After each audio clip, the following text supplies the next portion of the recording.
Morning, everybody. Cam here from thefishroom.co.nz, and thank you for joining us for our celebration of World Aquarium Day.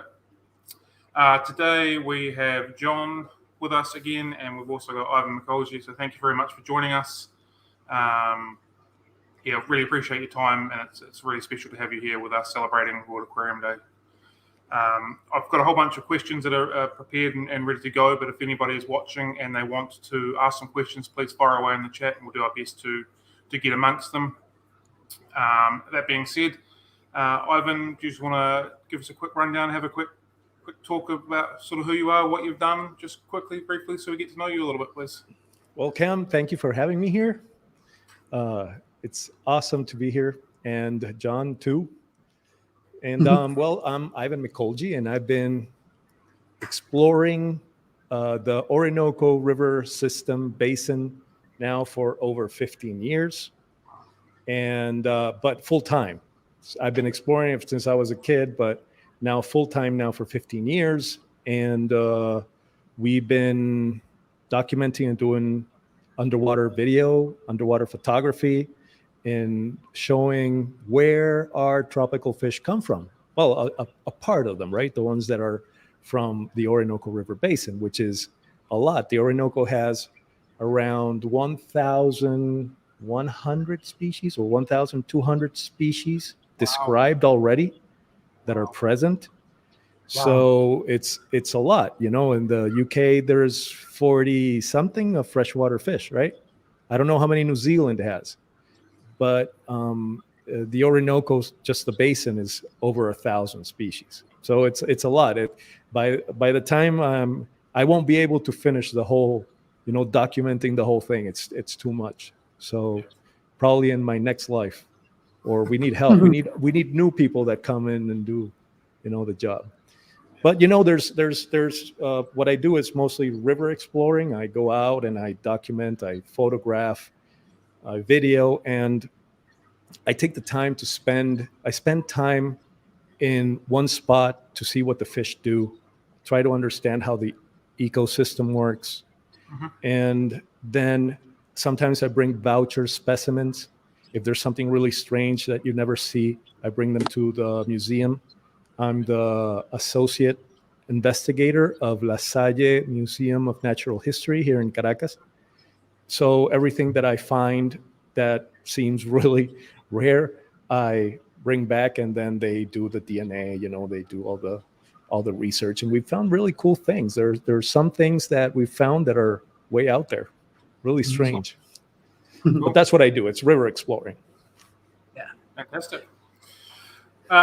So over your lifetime, how many separate sort of riverways have you been in and sort of photographed and videoed? Do you have a tally on hand, or you don't know? Well, the river systems is, most of it is from since I was a kid, I've been doing photography in the ocean. So I have a lot of things in the ocean, but most of the fish here are the same, from the Caribbean all the way from, you know, northern Brazil all the way to southern Florida. Some fish are very similar. So I went into the river because I get too seasick in the sea too. So I went into the rivers, which was less of a, you know, I got less seasick. And but at the end, I did most of the time in Venezuela because I live here. So, and the Orinoco is mostly comes, 70% is in Venezuela. And then I will go into Colombia with the Humboldt Institute. They call me to do expeditions to make books. So we go to Caño Cristales in Colombia, to Bojonawi, and all these places. And with the trips, with every trip, I take like 8,000 images. And from those images, they make a book. Yep. So those books that are for free on my website, they're free download. Those have been taken in those expeditions with them. Yep. But I've been invited to Mexico, for example, and to give speeches or talks. And they take me to a waterway, and I have pictures of the how do you call this, the swordtails, you know, and you know, and my wife is from Plymouth, Massachusetts, and there's like 300 and something ponds. So I jump in the ponds and I have video and pictures of things there. Wow. But 99% of the work is from the Orinoco. And there's so much to do here, which has not been shown that it doesn't make sense for me, for example, to go to the Amazon and start doing something there, because it's a life's work until now. Like if after so much that you've done, you're not going to go in and start something new when you haven't finished this. Doesn't make sense. Yeah. So that's why I've been mostly, if they invite me like, hey, let's go to Belize or something, I'm like, I will go, if there's a talk or something, but if not, it doesn't make sense to me. That makes absolute sense. Well, there's that much to do, like you said. So, yeah, you're never gonna get bored, for sure. That's for sure. Yeah, exactly. And there's people that do this that are very prolific. That they go to a country and they go in and they're there for a week and they hit 20, 30 rivers, and they bring back 100 species, and in those 100, 3 are new. And that's a very respectable work, and I admire people that do that too. But my work, which is 8 days in 30 feet of a river, it doesn't really make sense. Yeah. So when you spend that amount of time in such a small section of the river, you're really immersing in every aspect of that, from the substrate, what's below the substrate, right up into what's grown above the river. So you give them, you give your followers the full ecosystem of where you explore, and I think that's what makes your work really attractive for a lot of people, because they're getting the full thing. Yeah, well, it's for me, it's at the beginning it was only the fish, but then after you spend a lot of time outside and you start understanding how things work, it becomes like a philosophy. So you get to a place and you just sit on the ground and you look around and you're understanding, the birds that are coming, the plants that are there and why, and how this monkey is dropping the seed that the pacus are eating it down there, and then the pacus digesting it, and it go, so it doesn't float the seed, it goes sinks, and then you start seeing these things that you really don't see when you just go in, put a net in, bag a fish in a plastic bag and go. It's a whole different work. So it can't even be compared, I guess. It's just different. Yeah, they're two different things completely. Two different things. Yeah. So yeah. So I've read that you've done over 100 expeditions over your lifetime. Which one stands out as the most memorable one that you've done, and for what reason? Oh wow, one of the most memorable ones. There's an adventure in each one, but I think the most memorable one, I think I always bring it up, it's the one I did with Oliver Lucanis. It's 2005, I guess, 2004, 2005, 2006. I brought him around. He was taking pictures for his book. It was for the let's do some advertising for him too. It's Oliver Lucanis's Below Water. Below Water in the Amazon. The Amazon Below Water. That's the book. I'll put a link to his YouTube channel actually in the chat just now. Yeah, okay. cool. The Amazon Below Water. He was always collecting all these videos and pictures to make his book. So we were on one of those expeditions, and I always had the camera. I always had a camera since I was a kid, and I always took pictures. And when the video cameras came out, I had one of those sports Sony ones that could get wet and stuff. So I'd go to the beach and, but I never put you could not submerge it. It was just like a sports one. But I never put the two and two together of the aquarium hobby with underwater photography. And he kind of looking at him work, it was like, oh my God, this is me. I'm like him, I'm him, and that was special because he gave me that enthusiasm, I guess, like we all inspire, like you inspire somebody else. And, I was watching one of your videos, Cam, the other day about all my plants usually rot. And then you were telling me how to prune them and prune the roots. I didn't know that. So, we all learn and get inspired by everybody. So he inspired me in that expedition. That was eye-opening. It was Lucas that really kind of set you off on this journey. Yeah, I think he was the one that kind of really merged your two passions together Yeah, you know, yeah. your Yeah, photography. salutations to him. He's the master. Yeah. Mhm. Yeah, We and need he's to really see good more at what of he you does working. because he showed me, here in the tropics, things are done a little bit different.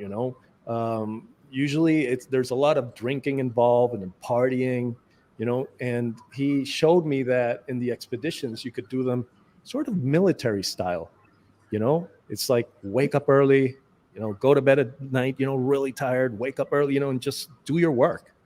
And that also has been what I've done since then. I don't think there's an expedition where I've drank. It's just work, and you work up at 4 o'clock in the morning to photograph and video the sunrise. Mhm. And then you got in those videos when I say I'm Ivan Mikolji and this is the Atabapo River at dawn. Yeah. Yeah. And it's just, if you were drinking, that wouldn't have happened. Or it wouldn't have happened in the same shape that it happened Yeah. when When you're leaning over, you probably fall over. the video would have been out of focus. Yeah. It'd probably be more entertaining though. Yeah. Well, No, they're pretty good. I know. So yeah, Oliver is he's the credits go to him. Mhm. So have you got anything planned for you guys to kind of work together again? I know you've got some content on your YouTube channel where you both, you are together, and it'd be really cool to see that again. We should do this, but again, I started doing this with George Fear, the fish guys, Mm-hmm. and for some reason he didn't come down. The thing is that he does a lot of work everywhere. It's not like me that I'm stuck here and in the Orinoco. He does Madagascar, he does Africa, he does all these exotic places, that are dreams for everybody. So he, probably coming back to the same place is not interesting for him. I'd have to ask him. Yeah, Yeah, absolutely. please do. Obviously, you spend a lot of time in the Orinoco.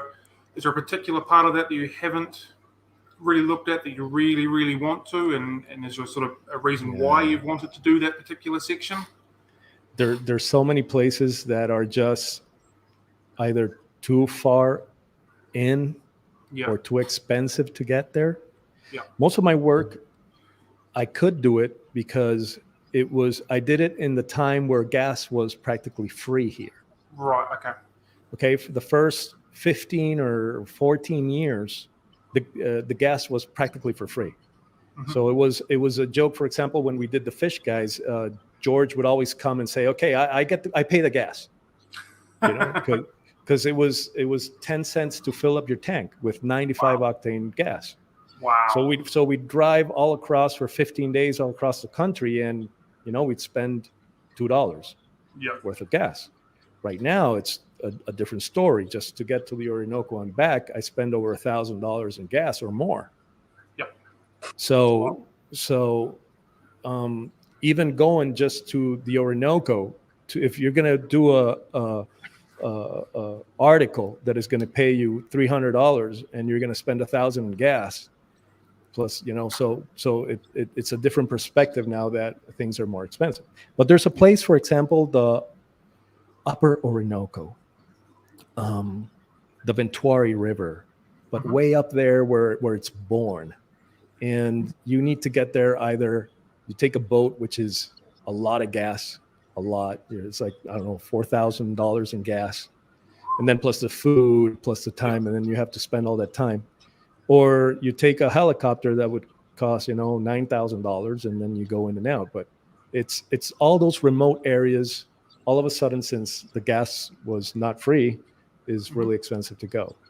But there's a really interesting part. I would like to go, for example, where the Orinoco and the Casiquiare Canal, where it meets with the Rio Negro. Mm-hmm. And I would love to explore all that area slightly upward to see what fish from Brazil have gotten in, and that transitional area of where the fish from the Brazilian side go into the Venezuelan side. That would be interesting. So it would be San Carlos de Rio Negro, but not Rio Negro from Brazil. San Carlos de Rio Negro is on Venezuelan side. But if I take a boat, for example, if I drive to Puerto Ayacucho and I take a boat from there, it's a 20-day trip going there and a 15-day back, because you go with the flow of the river, so it's faster. So Yeah. going up is 20 days plus 15 days. So you just need a month just to get there and back Yeah. by boat, you know, and, Wow. and asking your wife for permission just to go, you know, in a month, plus what you have to do over there, plus the Right. $20,000 in gas and food, and you know, and then you make a video that goes on YouTube. So, you know, it's if you find the funding, sure. Yeah. If you have the money, let's go, If I had the money, we'd be going. and the time. Okay, so we've just had a question Remote from one of areas. our watchers. Excuse me. We just had a quick question from one of the people that are watching at the moment. I've just brought it up on screen. Basically, Jens would like to know, is there a big problem with invasive species?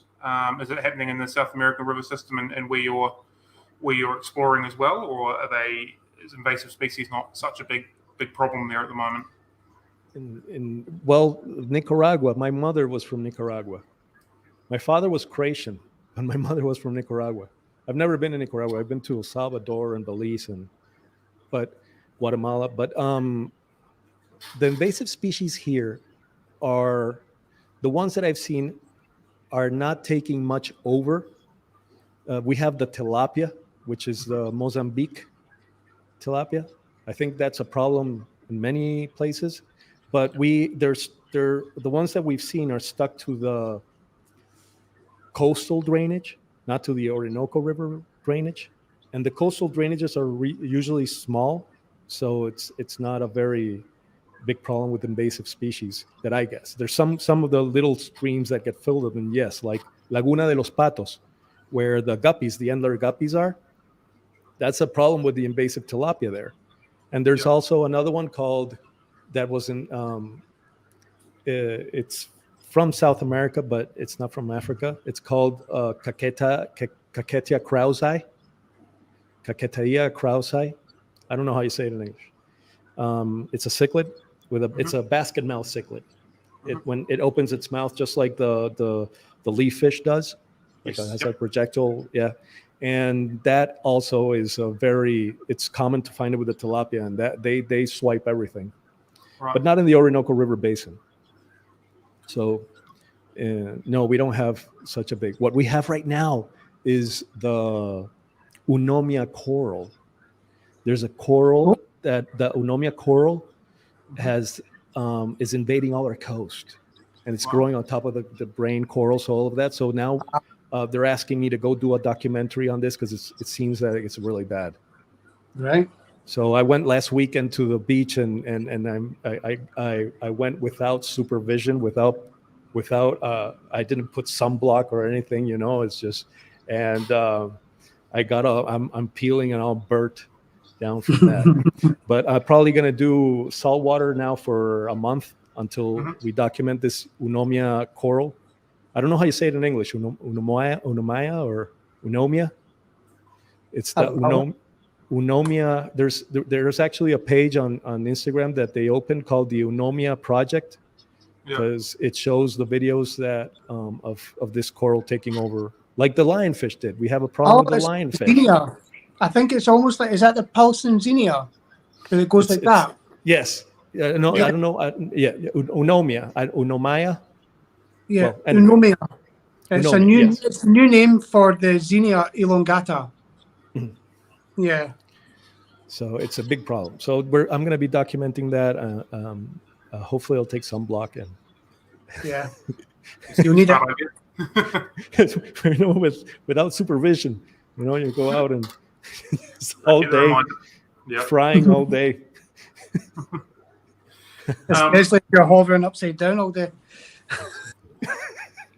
Yeah, everything, you know, where the wetsuit is, it's not a problem. It's just the hands and the, you know, and the face. Mm-hmm. Anyway, yeah, but you know, you know, it's I want to do this saltwater thing for a month because it seems like it's really bad. So I want to help out. Yeah. They asked for my help, so I'm gonna take the photos and some video of it. Who is it that's asked for? Is it an organization that's asked you to help, or Or Yeah, is it just it's with the Unomia project is part of the La Salle, where I'm a associate investigator of natural Okay. science. It's a project from them, so I Mhm. can go in as an associated investigator. They asked me if I could do some video, so I'm going to help them out with that, with whatever I can do, without scuba diving, because I really don't scuba dive. I do everything apnea, Yeah. holding my breath. So I'll do the shallower things, and they probably do the deeper things. And I just bought a lot of lead this week because when I went, I had 10 kilos, my same lead belt that I use for the river. Yeah. And in the river with 10 to 12 kilos, it's enough for me to be able to take the picture without moving. Mhm. But in the ocean, because it's salty, I was floating, and Yeah. I couldn't go down. So I just bought more lead. I bought 10 kilos more. So I'll probably need like 16 or 17 kilos to Mhm. do my work correctly. Wow. Yeah. So in the lead up to this, I've, believe it or not, been doing a bit more reading on some of your work that you've produced. And I read the article on your website regarding the Oscar cichlids when you were swimming with them. And what kind of got my mind is you were saying how they predominantly eat insects in the wild, not the small fish that everybody kind of believes in the hobby that they continuously eat. So I was just wondering, how much misinformation do you think is kind of within the hobby, and how do you feel that we can kind of change that and for the better for the animals that we keep? Well, there's a lot of things that we don't see because we have the fish in an aquarium. Mm. It's, for example, back when I was a kid, people used to keep a lot of birds in cages.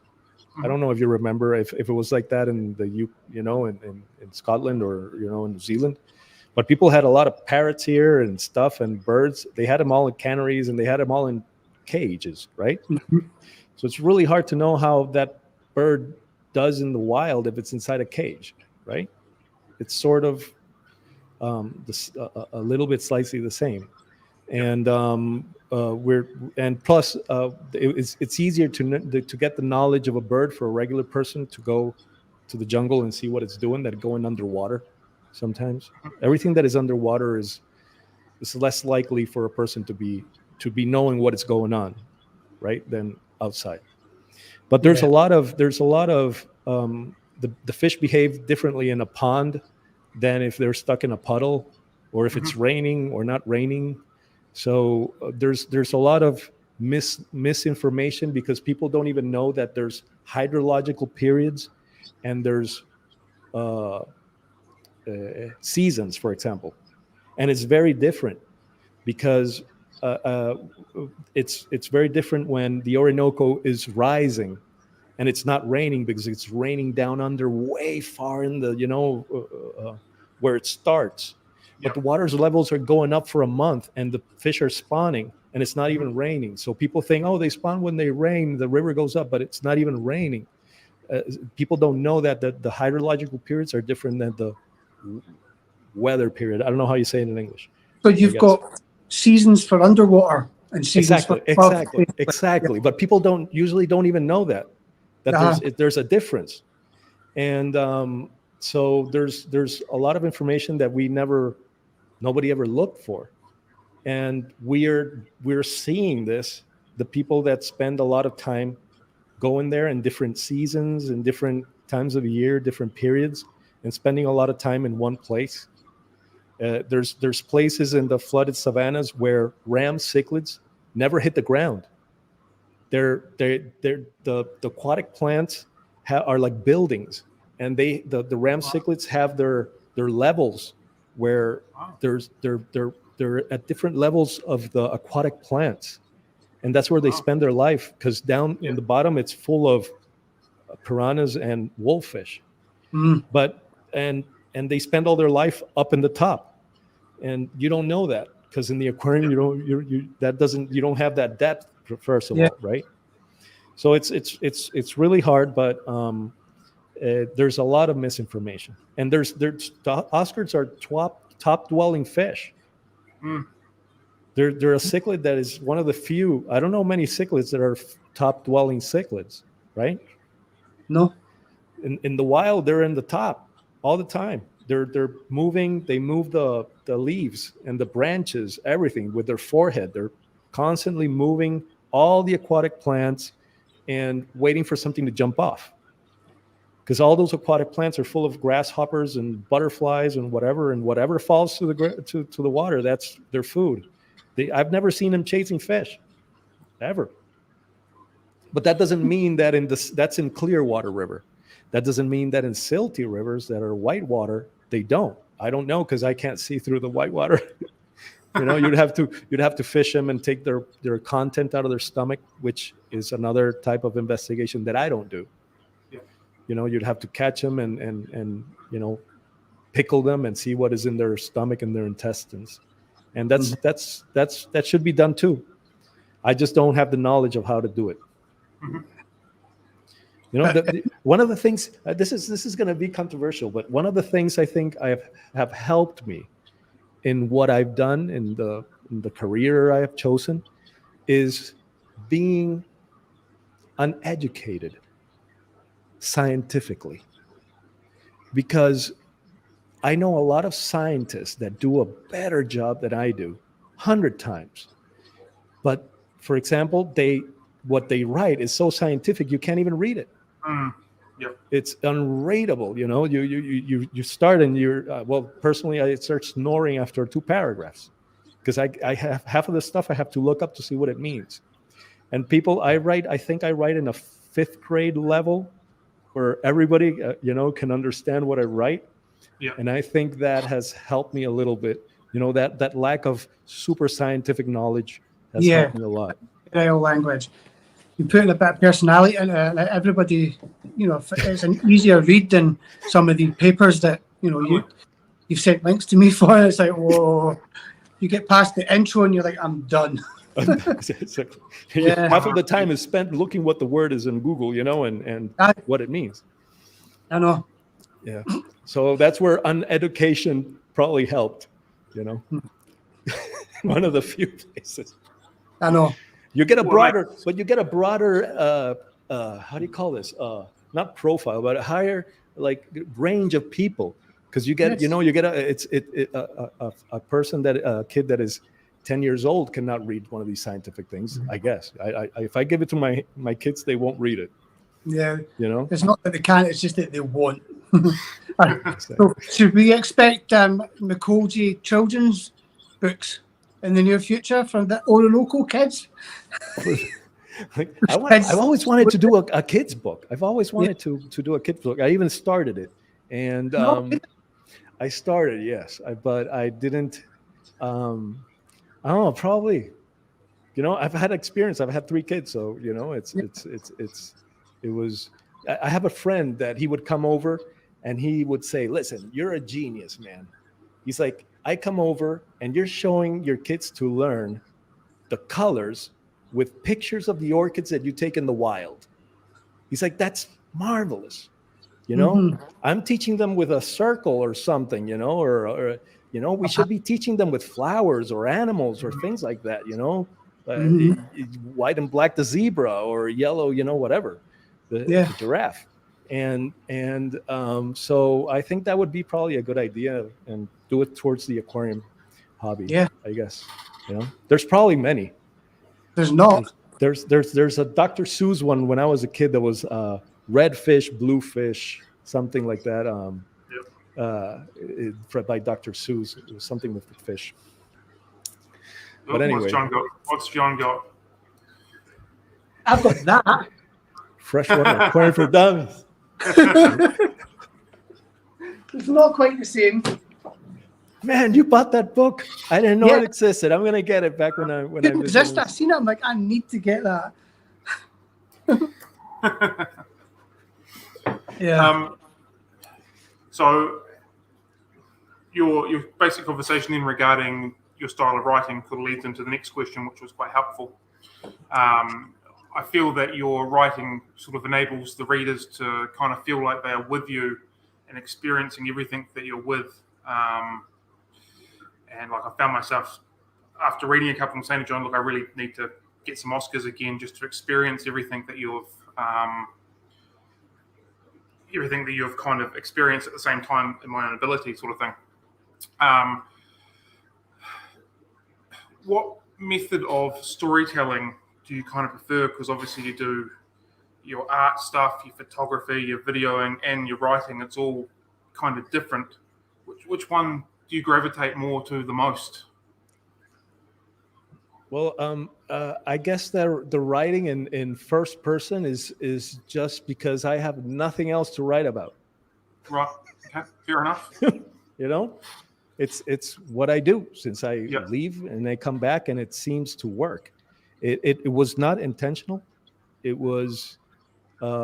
It started with Nathan Hill. Mhm. He asked me to write some things for PFK, Mhm. and I did not know what to write about because I've kept fish a lot, but not.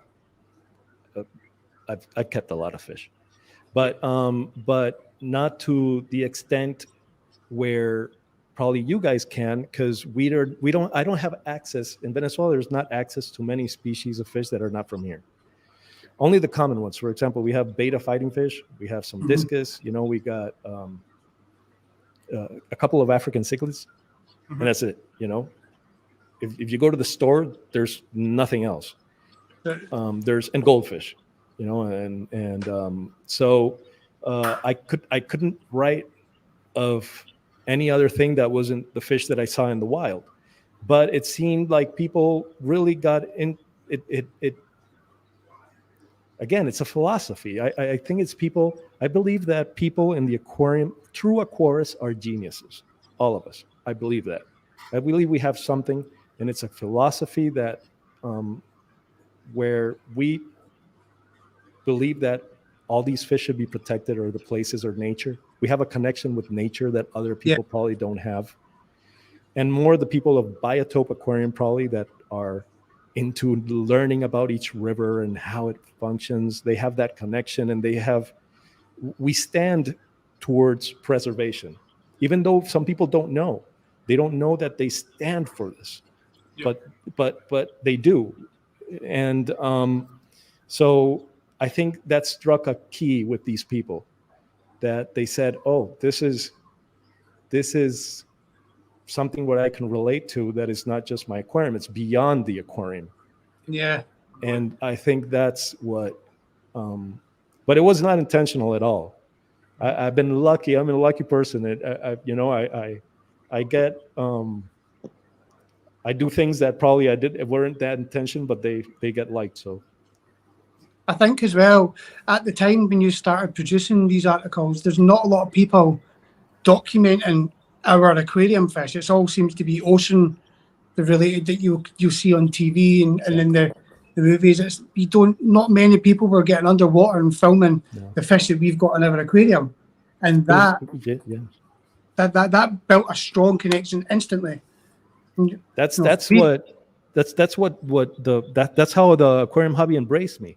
Mm-hmm. It embraced me because of the videos, which were really rudimentary. It was really they were handy cams that I bought here in the store, but really it was the first time that we were showing them, and they went viral on YouTube when viral was 1,000 views back into when it started. Yeah. And that, I think that is what how people got into starting to do this all around the world. Now we're seeing that people are doing this all around. But back, 15 years ago, it was only Oliver, I guess, or at Connings. He probably did something that long ago in Tanganyika. At Connings, probably, but I don't know if he was uploading this to YouTube. Because if he didn't, that's another thing that helped me out with what I do. Because if social media wasn't out, I would be an aquarium person in Valencia, Venezuela. So using all these social media, speaking English, so it's a whole array of situations. But that helped a lot, putting things in YouTube, and we were the first ones. Yeah. There was nothing there. There was all about the indigenous people, the dolphins, the corals, the reefs, but there was nothing on aquarium fish in the wild. People thought that the whole Amazon was planted with humongous plants and gardens, and like a mano, that was nature. Mhm. That's what the look was. That's how we thought the Amazonas was like. And this helped reveal that it's not just one. There's whatever the land looks like outside is what it's going to look underwater, practically. If you're full of boulders, well, underwater there's going to be a lot of boulders, and if it's sand all over the place, the river is going to be full of sand. So we started learning about that. Oh, I have this ray of light here now. Just coming through. It's the afternoon, 4:35.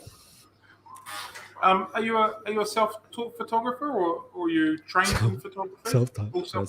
self-taught. Do you, Self-taught. Ivan, do you want to go and fix it? Is it bothering you? It's You want not to bothering report me. It's not bothering me. I don't even know. Oh, it's from the table. Wait up. Yeah. It's reflecting. I think it's reflecting on the table. There. It's Yeah. a glass table. Yeah. It was reflecting like a prism. Anyway, yes, I never took a course or anything on photography, not once. Cool. And I Phenomenal started with shots. a very cheap, whatever you can get in the store, And from the first time, I did not want to spend a lot of money on a case. These underwater cases are over $1,000, $2,000. And I didn't know what camera I was going to use. So I bought an aqua pack just to test. It's from the UK. It looks like a bag. And since then, I didn't need to buy anything else. I've been using the same aqua pack. And Wow. I still have the first. I've bought 3 only in my life. And for 15 years, I've used 3. And It's not bad at all. yeah, the new ones are because they sent me the new ones. They're so good. And that's what I've been using. So it's self-taught, and yeah, never a lot of trial and error. There was a lot of expeditions where all the fish were blurry. Yeah. Yeah, Yeah. yeah. It was a lot It's not of different with taking fish in the aquarium. If you take 200 pictures on your phone and you'll have one worthy of sharing online. yes, Yeah. exactly. Yeah, I have now it's like 300 and something thousand pictures on my hard drive. But at the end, there's 600 pictures of each fish, or 1,000 pictures of each fish, and there's you have to take a lot of them. Mhm. There's a lot. There's a lot of pictures to get one good one. Yeah, Don't I'm think sure I you go might- out and what you see there is, Ivan went there and went, and he took the picture. No, it's not like that. It's a lot of pictures, and seeing them is for hours. Like, oh my God, the same Yeah. fish. Is that how you kind of discovered the underwater reflections art form, or did that you trying to see something different, or did that just a happy Listen, coincidence? that's interesting. I discovered that in the ocean. I discovered Right. that in the, how do you call these puddles? The puddles that are with the tide Rock pool? puddles. How do you say them in English? Rock pool? A rock pool. Yeah. That's how they're called? Yeah, rock pool. Rock pill. Pool. Cool. Like a pool of Oh, water. the rock pools. Yes, the rock pools. Yes, exactly. When the water goes, the tide goes down, and here you have all this dead live rock or whatever. You got all those dead corals, and you've got all this little pools. And I would put the cool part about the aqua pack is that because it's only rubber, you can put your whole camera on the ground and there's no height. So even if it's shallow, if it's 10 or 15 centimeters deep, you can take a wide angle fisheye picture and it looks like a stadium. Wow. So I was taking these rock pools and then I got home and they were so shallow that I'm like, look at this. This is even more interesting that it's what is down here. It looked like each time you saw a reflection, it was like a piece of art. It was like an abstract piece of art. Yeah. So I really discovered it in rock pools in the ocean. But to me, I'm sorry to say it, but to me, they're sometimes much more interesting than the fish or the plants or whatever. Some of them Just- that trick your eyes into thinking that you're looking at a fish because the actual reflection shape, they're amazing. Yeah, I went to Sweden to give a talk many years ago, And I went to Shel Foreman's house. He did a lot of the books. He had a series of books called Back to Nature, I think it was. And he brought me to his house, and he had a big Amazon aquarium in his basement. And when you went in there and you saw the aquarium from the top, he had some sort of filtration that would move a water in a certain way, where the water reflection of the lamps he had was like a light show, like from, I don't know, from a planetarium. And I spent some time taking pictures of those reflections. And he was like, why are you taking pictures of this when the aquarium in the front is what is interesting? But now when I look at these reflections that are so cool, they remind me more of Shel Foreman than the picture of his aquarium of him. You know, it's that connection I have with it. You know, Yeah. it totally brings me back to his aquarium, but by the reflections on the surface. It's Well, strange. that's how the mind of an artist works. They see the detail Yeah. that normal people don't see. You know, and that, I'm the demented one that looks at that. yeah. Yeah. Hmm. Yeah, that's how it is. But, you know. So, just slightly moving on a little bit from the photography side of it, you do a lot of work with the diamond tetras in the wild and conservation and trying to refill those waterways and whatnot. Why is that important, and why has that sort of captured you so much? Wow. Well, the important thing to me is that I believe that there has to be a balance between us and nature. There has to be a give and take. It cannot be, you know, I believe that everything is is a give and take. Cam, like you do these videos for your followers, you know, you give them something, you know, and they probably help you out by buying your stuff. Life is a give and take. Yeah. And I believe there's a lot of people in the world that take from nature and don't give back. And it's probably more people like that than people that give back. Don't you think? Probably quite a fair comment. So the people that we do know this. I think it's our duty to do more than we have to do to make up for these people. To compensate. Does that make a little bit of sense? 100% sense. 100%.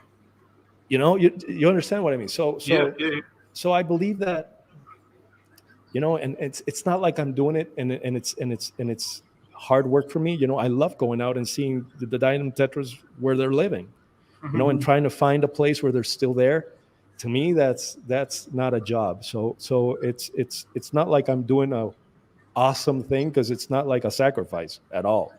Yeah. You know, it's actually fun to go see and find them and then video them, etc. It's a calling. So, but I really believe that if there's this fish that is going extinct because of us, and we can help to bring it back, or to tell people that they have to preserve it, why not? Like, that's what we stand for, right? In the aquarium hobby, as I told you before, that's what we stand for, and it doesn't cost much to do it, and it's kind of fun, actually. So if that, you know, could be done anywhere, and you could be in New Zealand with something that, I don't know if you have any threatened fish over there, and it could be the same with kids with cancer. It depends what you stand for in life, and you try to help and give back. That's it. There's not much to it. When you're passionate about something, it's a natural thing, and you know, it's almost effortless. Yeah, exactly. And if you can do that and give a bit of yourself to that cause, then it's only a good thing, and hopefully it encourages more people to do the same with something that's close to their heart. Exactly. Yeah. And it is really cool. They told us, listen, we found out the tetras in this stream right now, and we went before December. We went in December, early December, 2021, and they told us there was a stream with diamond tetras, and we went and we did a wild aquarium, which I haven't edited yet. And when we're there and we're finding these diamond tetras in the wild, and we see that the stream goes into the Orinoco. It doesn't go into the Lake of Valencia. So now we found a stream that connects diamond tetras with the Orinoco. And that is new. We didn't know that. We thought it was endemic from the Lake of Valencia, but this river isn't. So now that's something we have to write about in science so people know and that it's there and that they're not endemic to the Lake of Valencia. They're found in this river that goes into the Orinoco. So these things, they make the things worthy when you find something out like that, and it just you just have to look for the stuff and go out and and take the time. Yeah. If if you don't do it, you don't go out and spend time in nature, you won't find out much than whatever is in your aquarium. Exactly. Getting out in nature is just so good for the soul.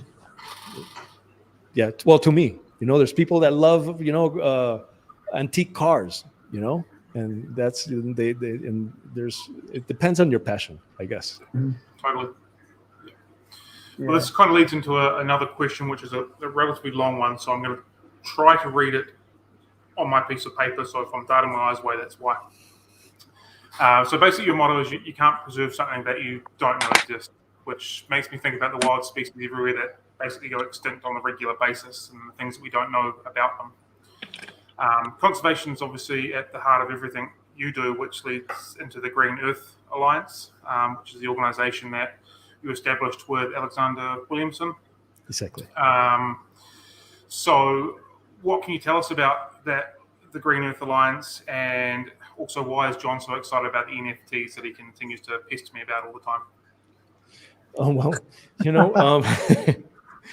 Alexander is a very nice person, and he was really enthusiastic. I think one of his relatives, I don't know if it's his father or his uncle, was the founder of the Greenpeace, one of the founders. Wow. Yeah. So, yeah. So we wanted to make the Green Earth Alliance is the nonprofit part of our work. We needed to do something that was not per profit. We also needed a nonprofit part because many people need the grants to do things, and if you're not a nonprofit, those grants are not available. Mm-hmm. And so we opened this to be able to work with other nonprofits as well. And so there's the NFT world, let's say, I think is a relatively new and young orientated, I guess, world. And I think we wanted to try to bring these people to get to know nature, get to know, get them involved with what we do with the nonprofit. But it's a whole set of people that probably don't get exposed to this type of, preservation, et cetera, et cetera. It's a different crowd. They're usually also very linked to Discord instead of Facebook and Instagram, and so it's another world that we want to reach too. We don't want to be stuck all the time in the traditional, old way that I've done it, or, we want to go and explore the new frontiers all the time. Right? Yeah. And that's my sister is helping me a lot, Ivan Mikolji, and she's a computer scientist. Mm-hmm. So she can help me a lot of the things that I don't have time. The most precious thing we have is time.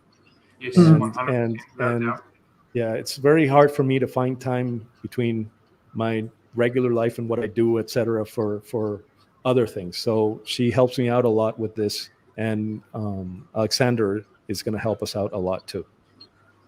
Fantastic. We need more people in the Green Earth Alliance. Yeah, I've just put the link to the website. Yeah. It's all time consuming, doing the Discord and doing the Instagram and doing a website, and so we're working really hard. We're all working really hard. We need a lot of help. So I think what we can do is put a link to the Discord as well. Yeah, awesome. Yeah. I'll sort that out in a little while. That's quite active. I'm on the Discord. I'm not familiar with it that much, but my phone goes constantly with notifications from it. So it's it's definitely somewhere that is very relative and modern today. Yeah. And obviously that's linked to the metaverse as well, which I believe you've now got your virtual gallery. Yeah, exactly. So But it's a different crowd. It's a total different. You know, if you go on Instagram, Facebook is sometimes the same people, but if you go in there, it's like wow, it's a totally different crowd. Really refreshing, completely different, really passionate people as well. Exactly. Yes. Yes. So we've had a couple of questions from the people that are watching at the moment, so I'll just bring this one up to start with. Is there any species of fish that you have observed in the wild that live or behave differently to what is believed by hobbyists, solitary fish or shoaling fish or what have you? Oh yeah, a lot, many. I think one of the most outstanding, I think I've said it many times, is the Pleurythrinus. Wait up. The golden wolffish. Hoplius. It's not Hoplius. We have a wolffish here that never stops swimming. That's the difference between that Hoplius, that wolffish, and the regular Hoplius like Malabaricus or Aymara, that it doesn't stop swimming.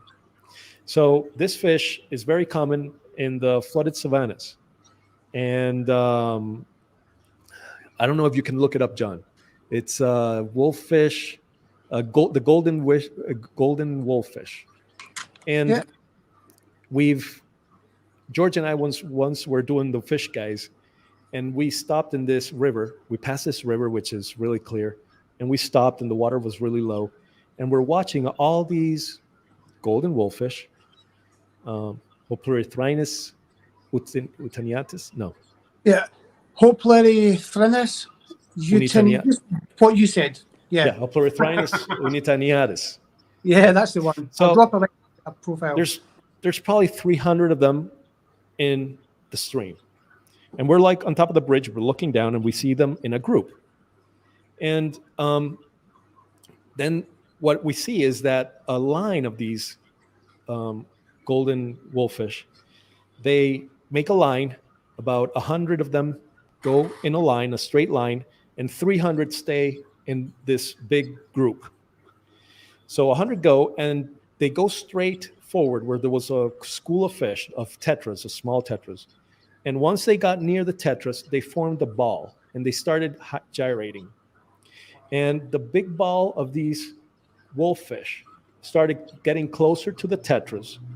And they would, once in a while, one of these wolffish would come out and eat a tetra and go back in the ball and keep rotating. And they took turns like that for 5 or 10 minutes until they were all fed. Then the ball turned again into a line, and they went back to the big group.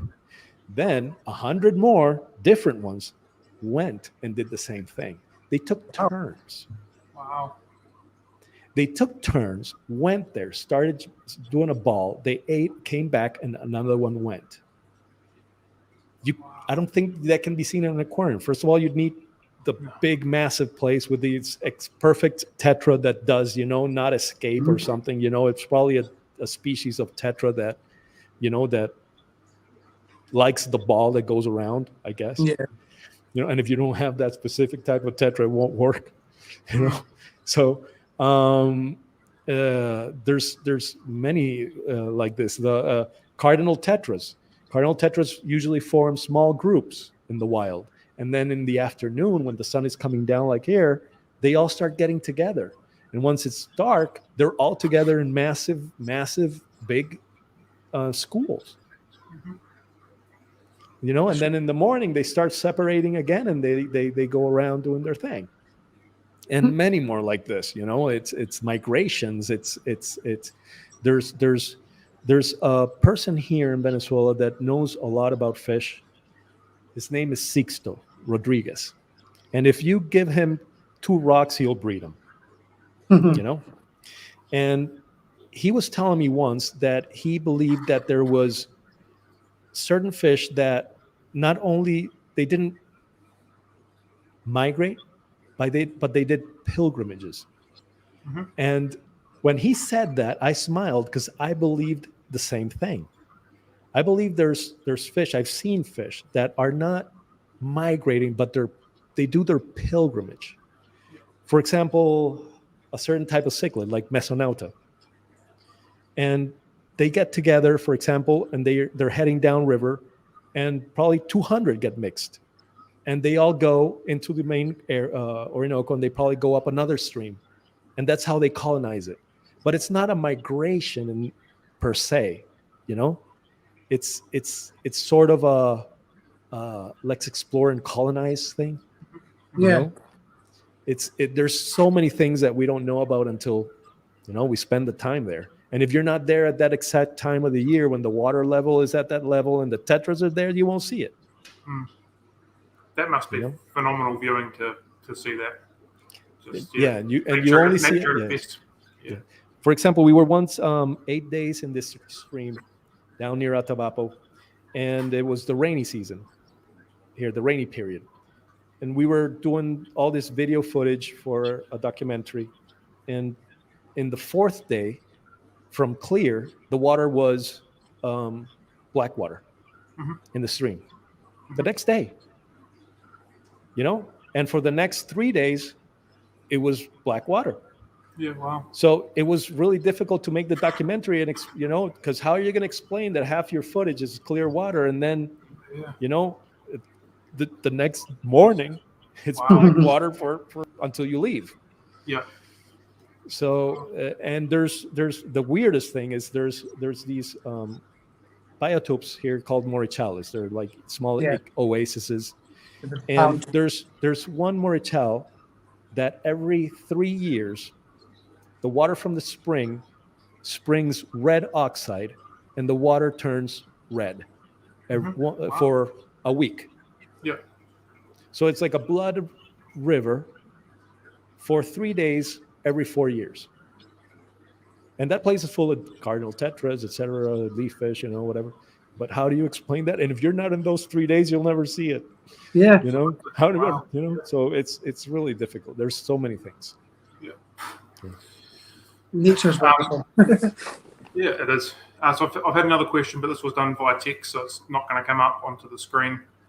I've been asked, we'd love to know some species of plants that you encounter in this river wave for, you know, forming biotopes in the aquarium and stuff like that. How many species of plants? You know, or which ones in particular you regularly encounter. I'm assuming there'll be lots. But wow, there's so many. I'm not good at plants, though. If you see my Facebook posts, most people even correct me. They're like, "Oh man, you're way off." You know? And I'm not even the one that tells me. There's a botanist that is telling me what they are, but you know, it's sometimes they're so rare to be seen here, or if you haven't seen them, you don't know what they are. Yeah. But very nice ones are the Ludwigias. I like the Ludwigia inclinata a lot because when they come out, they're red. There's a red variant here. And when you go into the flooded savanna, it's all red underwater. Yeah. It's amazing. Wow. It's amazing that everything is red in crystal clear water, and they're all open. And if you go in by night, I have pictures of them by night, and I put flashlights. They're all like tentacles that go, they close. That's right. So I didn't even know that these Ludwigias would close by night and then open by day, but they do. And I have those pictures by night, and it looks like tentacles from an octopus or something, you know, from the deep abyss. And it's really those Ludwigias to me are very, very, very nice. There's also the mosaic Ludwigia erythrinoides, I think it is. Ludwigia erythrinoides, the mosaic one. Yeah, the mosaic with the leaves all. Exactly. But before they go out, before they go emerge, the leaves, they look like red roses under the water. They're all like this, and then they come out, and then open, if you get them at that exact time, the pictures, I got some pictures underwater, they look like a rose garden. And you know, they're all marvelous. They're all great. One of my favorite ones that I've seen you, and it's in the book as well. It's the kabomba. the kabomba. No, everything is And great. you've got a picture of that with a flower, With a flower. yeah, with the little white flower. Yeah. Yeah, that's another thing. We saw this. I saw this fish. I was photographing. We were photographing that iconic image where I'm like this underwater, Yes. Yep. and we were noticing that there's fish, these tetras that are this hemigramus levis. Thanks, yeah. They're always starving in the wild. You should see these fish in the wild. These fish, the neon tetras, cardinal tetras, they're starving. Right. They're eating. They're feeding off your ears. They feed off your. There's certain parts in the body where they love to eat, Yep. and so we're noticing that there's this Emigramus levis that is going and to a flower. There's a kabomba flower that is coming up, and he goes near the flower. He grabs the petals and he shakes them, and then he goes away. So we saw many of these fish doing that, and I went close by to see if they were eating it. But the petals are really soft, and they were not gnawed on. They're perfect. So they were just shaking the leaf. And so I decided to stay with my camera. You know, I focused the camera and I stay there. I was there for 30, 40 minutes because the fish would come, shake it, and leave, and I would press the button, and sometimes it wouldn't shoot at the moment. You know, I got the fish, the tail. You know, I got 600 pictures. You know that 3 are in focus, Yeah. but the 3 that are in focus show you how they're grabbing it. You know, and it looks like they're pollinizing the flower. But Wow. I've never heard of any. There's no registration of fish pollinizing flowers. Yeah. It doesn't exist. But they were not eating it because the flower's there all the time. You know, 50 fish passed doing that, and the flower's still there. They didn't bite it. They would just shake it. Wow, that's so interesting. So it's interesting. It didn't seem like they were eating anything either. Yeah. It didn't seem like they were biting it. They would just Yeah. shake it and go. They weren't Wow. eating the pollen that came out of it or nothing. It's not like you would see them, you know, like in the aquarium where they go around and they bite Yeah. stuff. No, they would just shake it and go. Shake it. I don't know if it was the color they were interested in, probably, but something was going on there that we don't know what it Wow, that's was. incredible. Yeah. Wow, that's really, really phenomenal. And again, if you went under the water, that'd never ever be known ever. Yeah, but we spent 6 days there. Yeah. You know, we were there for 6 days. Yeah. So if you go there and you put a net in and you leave, you'll never see that. No, never at all. Wow. Now John's brought up a book, which is kind of handy because it's sort of leading me into the next lot of questions that I've got. Again, this is a relatively long one, so I'll read off my notes. So your most recent book, The Fishes of the Orinoco in the Wild, was released 2020. It's described as the best book of 2020 and a must-have for anybody with a passion for aquariums, with over 150 stunning images and information on species, natural habitat, and it must have taken you a long time to produce with this much detail and to present it in such an aesthetically pleasing way. How long was this book in the making for? How long have you planned it and has been in your mind for? 15 years since I met Oliver. From day one. From day one, but Yep. I'm ADHD, so you know, I have like 10 books on the run, but I never finished one. You know, like a typical ADHD person. So I focus. I said, okay, I'm gonna do one species, you know, every day. You know, write a little bit, a paragraph of each behavior. So I sat down and I did it. But it's the oldest pictures there. I think it's from 2007 and 2008. Wow. That was when they stopped being out of focus. Yep. So it took me from 2005 to 2008 to start getting good pictures. It took me 3 years by myself to learn how to take a Find your picture. skill. Yeah, to get close to it, because this book is about the fish. And there's 7 major areas of the Orinoco that are in there. So now what we're doing is we're going to do a smaller book of each area, which shows the geology, which shows the plants that are outside, because everything that is 10 meters to one side of the river and 10 meters to the other side, I document them as well because they're part of the same.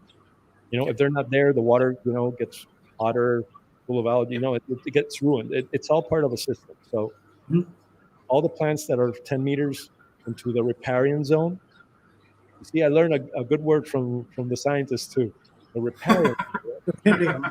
um, and, um, and so these books are going to show all the, the sceneries, let's say, because this is the fish, the fish or the Orinoco, the book.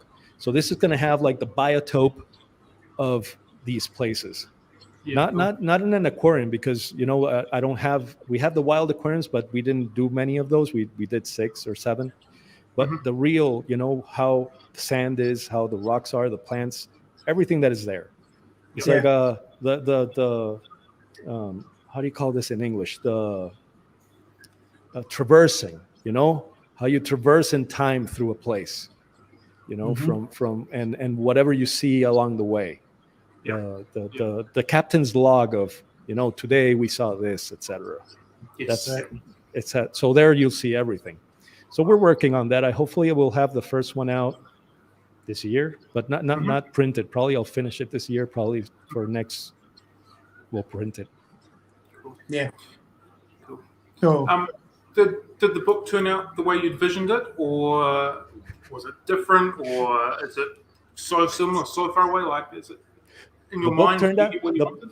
the book turned out perfectly well for the first attempt to Yeah. do a book, self-published book. I didn't have any. I wrote to everybody and nobody answered. So we published it ourselves. I So can't see writing people and then not getting answers anymore. Yeah. well, That's there's mind-blowing. it came out great for someone that didn't know. We didn't know how to publish a book. It was the first Yeah. time, so it came out perfectly well. I think it was really well done. It's a very well done book. Yeah. I'm proud of it. what Yes. what made you go with this green? Because this is really eye catching, and obviously water. We tend to think of water as being clear and not green, but what Well, made you you go just with said this? it. You for just green? said it. You just said it. We all think that the biotope is, the habitat is crystal clear, and it's Mhm. not. Yeah. That's and we also thought that would be, it's an icon. It shows you exactly what you're going to see in the book. Mhm. That it's more of an art photography book, I guess. Yeah. The picture. You know what I mean? I mean, the pictures are the quality We, and the grading. They're not just like looking through and seeing pictures in an encyclopedia. They're I swallowed a lot of water to do that book. yeah. Well, I mean, as long as they didn't swallow you, you're okay. I don't know if you can. Yeah. How And close did you I get was to really those? proud that so many people like Josh Pickett, that everybody from the aquarium hobby, Jeremy Gay, Max Pedley, and we got Fish Base, the Mhm. Eddie Fish Project. They were all so happy to help me, which was really like it was mind blowing that these big organizations like Fish Base would be like, yes, let's do this. They were actually very supportive. Because I didn't want to reinvent the wheel. It doesn't make sense to look for all the habitats and start writing about everything when everybody that's been done. You know what I mean? And So they have Fish a great job. provided a lot of basics for you, didn't it, with the profiles. They kind of Yeah. Yeah. And instead of going there and stealing their the etymology and not giving them thanks, I said, we actually, what I did is said, I want you to write it in the book. So we had a copy of the book for them, and they went in and they inserted their information. Wow. perfect. So they were involved. I would see them in a Google Doc. I would see how they would go in and how they were working and where they were working. I received a lot of help from a lot of people, and I'm really thankful. There's a lot of people in the aquarium hobby that helped. Yeah. Fantastic. So from all of the reviews that I've read and the conversations that I've seen about this book, it's probably going to go down as one of the best ever books of all time as far as aquarium fish go in the hobby and I hope photography so. work and everything. Like I think that's quite honest truth. How does it make you feel that you've been involved and produced this higher quality work for everybody in this industry and everybody in this hobby to enjoy for forever, basically? I think I've told you before. For me, it's mind blowing. Yeah. You know, it's the help of many people, so many people that help me. It wouldn't, I could not do this by myself. Even going out in the bush, you have to have the good crew. You know, if I've had crews that I go with them, and they've even done like a coup on me. You know, Right. they say, listen, either we go do something more exciting, or we're leaving. You know, and Wow. I'm saying, listen, you can't leave because half the stuff is in your car and doesn't fit in mine. You know, and they say, well, you better stop, getting in these little puddles, and let's go do something exciting. Yeah. So Wow. you have to choose the perfect crew. And when I don't travel alone, it's good to have, when you need help, it's good to have these people that are so great, like I've Yeah. had. So it's I've been really lucky, to be honest with you. And it's all a situation, as I told you, of being unknowledgeful of science to my parents having taught me English, for example. Yeah. Yeah. If Picasso was born in an African country and didn't speak French or Spanish or whatever, and didn't go to France, and we would have never been known, and with no social media, etc. So this helps, this situation where I was an aquarium person in a country that has so much. Yeah. Yeah. Very true. And so many species, and no English, and can help, can do the computer, all that is it's a trigger. It's a whole mixture of things, but the people help me, and I think that I'm not particularly special. I think that if I can do it, anybody can do it, if they take the time to do it. Yep. Yep. Yeah. You know? So a little while ago on the Fish Room Facebook page, I asked the people that follow us whether or not they'd be interested in us getting some of your books in, and there was a pretty strong response to that. So we have ordered a bunch of your books, and they'll be hopefully here sometime soon, for us to move on to sell to the local people here in New Zealand. So if you are one of those people that are interested, please just send me a message on Facebook, whatever, and we'll get that organised when they've arrived. So we do have some coming. There will definitely be one being stored into my bookshelf. So although I've ordered half a dozen or so, only 5 are going to be available. But yeah, so if you're one of those people, please send us a message, and we'll let you know when they're here. And if there's more people that want more than what we've got coming, we'll definitely get some more from you. So perfect. I can't wait. There's not many left. So there's not many left from what we printed, and I don't think we're going to do a second throw of this. Yep. So we have so many other things to publish that this is the end of it, probably, for this book. So there's not many left. Cool. There you go. So be quick if you do want a book, or at least from us. So that basically comes to the end of my scheduled questions that I have for you. I do like to end all the interviews that we do with what we call the School of Six, which is just really 6 very quick, easygoing questions. So the first lot of them I'd like to ask you is, do you prefer cats or dogs? Excuse me? Do I prefer cats or dogs? Yeah. Dogs, definitely. Yes. Dogs, definitely. For me, dogs. Yeah. Okay. If you had a superpower, which one would you like it to be? A swimming?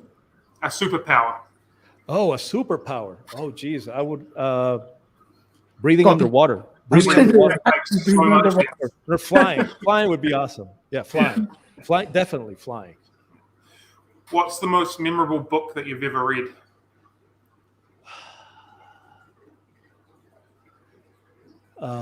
Tales of a River. No, it's called. It's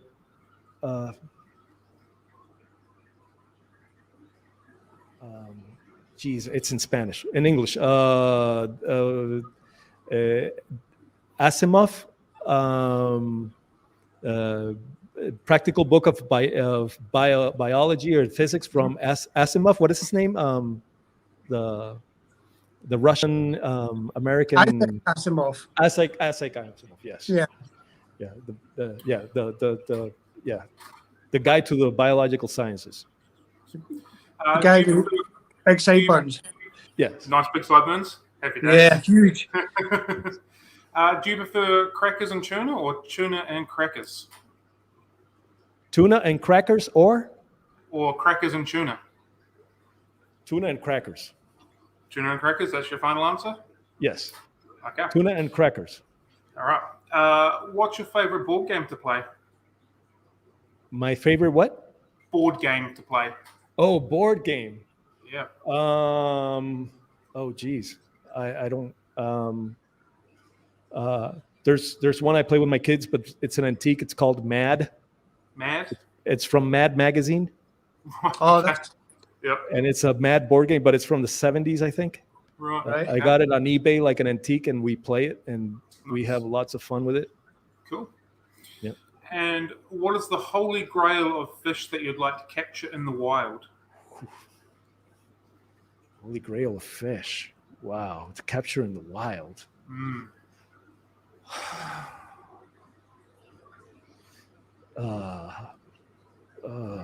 I got to pass on that. Oh.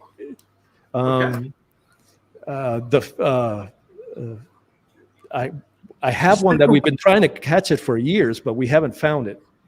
And Which one's that?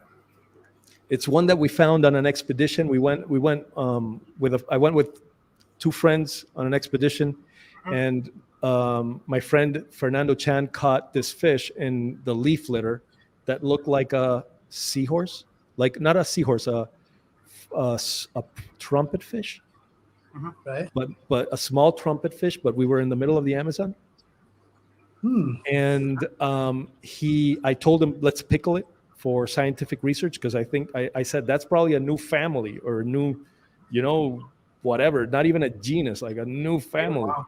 And he said, no, I'm going to take it live from my aquarium. And he put it under the seat of the truck, and he forgot it for 5-6 days in the truck, and it melted in the heat. Oh, So there was nothing, like it was like a stew. There was nothing, not even it was dissolved. It dissolved after 4 or 5 days. Oh, So that's we've a been shame. trying to. I've been in many expeditions. We've been going through the leaf litter in the same spot, and we go through a lot of the leaf litter and we've never captured it again. But it was a trumpet. It was a trumpet fish, yellowish color, like orange. Yeah. Yeah. Wow. Wow. Yeah. It's a bit of a shame, isn't it? Yeah. But I would love to swim with. I would love to swim with. What is this? It's the cichlid, which has Fernandesi japezi as a waru Fernandesi japezi. A waru. I would love to swim with warus. Cool. I believe warus should be kept like discus until they have the colors, and all this. I think they have the perfect shape, like an angel, like a saltwater angelfish. Oh, yeah. Yeah. Oh, very gorgeous. That fish must be as awesome to see in the wild. Yeah. I know. Yeah. A waru. Waru. It has 2 U's or 1 U? UARU. UARU. Especially with the red eyes. Just Red eyes, and the shape is like a saltwater angelfish. yeah, They are very, very nice. sounds like a freshwater tang. That cichlid is awesome. Yeah. Yeah, very, very popular fish down here, that's for sure. What was my score on the questions with the dog? I'll give you a 6 from 6 out of that. You A 6 passed out of that. 100? A 6 out of 100? A 6 out of a 6? No, a 6 out of a 5. So yeah, that's all we've got. So thank you very much for joining us for World Aquarium Day. It's really has been very much appreciated. Thank you for taking Do you have time to out go, of the or day. do you have to go, or do you have a minute or two? I've got as much time as you want to give us. So How I'm just done how with did you what I've guys got. get together? I wanted to know how you. I was curious because you guys John make and an I? exceptional job. I admire you guys, your work. Oh, well, there was a fish keeping group in the UK, and somebody put a post up just asking what we all did to fund our hobby. Okay. And I put up, I talk about fish all day to fund my hobby. And then Cam replied saying, what is it you actually do though? And I says, well, obviously I manage social media. And that was it. He's like, really? So you're a fish keeper that manages social media? And then that was nothing really. I went on holiday and we kind of chatted during the holiday, and he says he was looking for somebody, and obviously I said I could help him, and that was it. Cam, John, that you guys are like the modern day aquarium person with the YouTube, and the social media. It's really cool.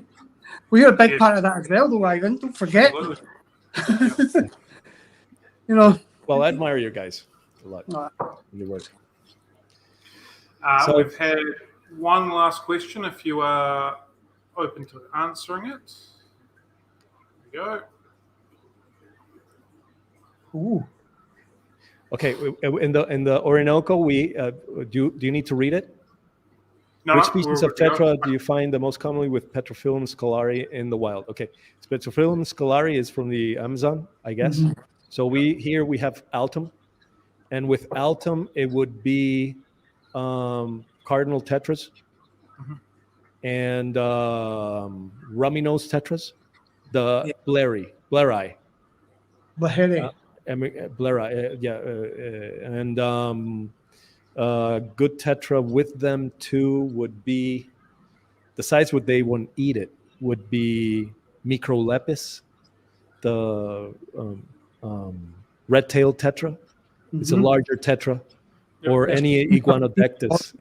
Those large pelagic tetras that are Iguanodectus, those larger ones, because they live with the cardinals, but I imagine they eat them all. Yeah. So you need the larger ones. Don't stop.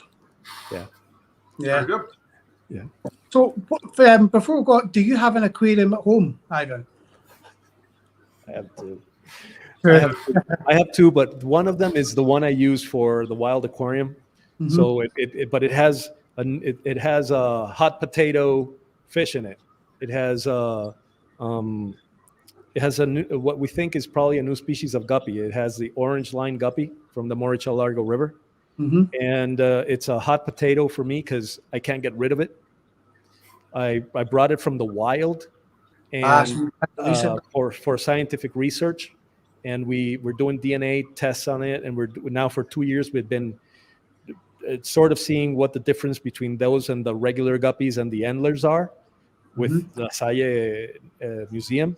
Yeah. And the Moricha Largo River is so far away that I don't want to kill them all to pickle them just in case we need more samples.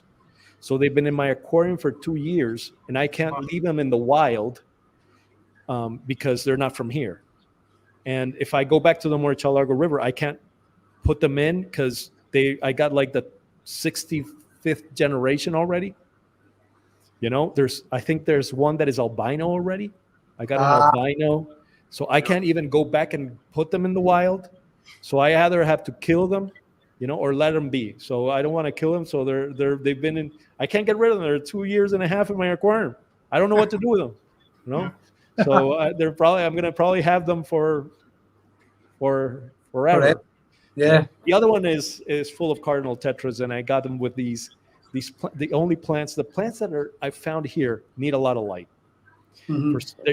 They if you don't have them like with a lot of light, they die. So what I have them is with micro. How do you say the micro Anubias? I think it is. No, Anubias. No. The fern like that is. Oh geez, I'm so bad. Java fern. No, not fern. It's not Java fern. It's the micro. Oh geez, I'll tell you later another time.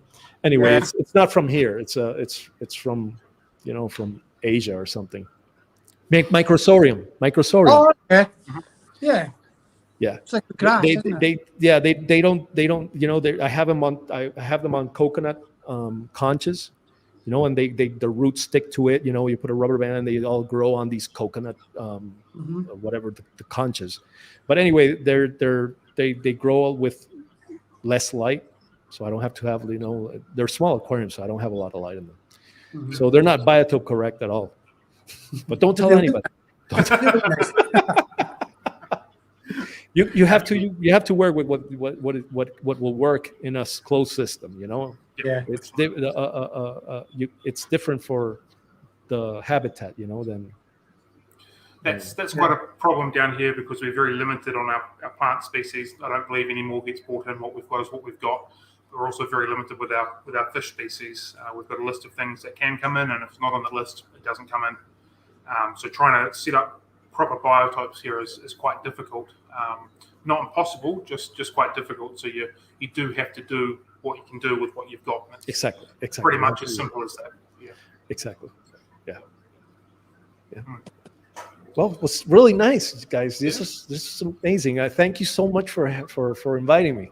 You know, whenever you guys don't have any, you know, nobody that, you know, you have nobody to call me. I'll get on again. Done.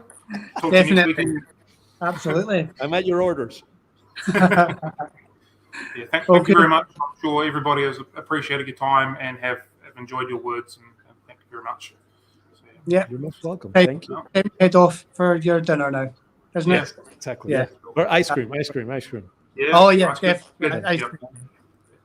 All right, everybody. Thanks very much for joining us. Have a good one, guys. Happy fish keeping, and catch you later. Right. Yeah, bye. Bye.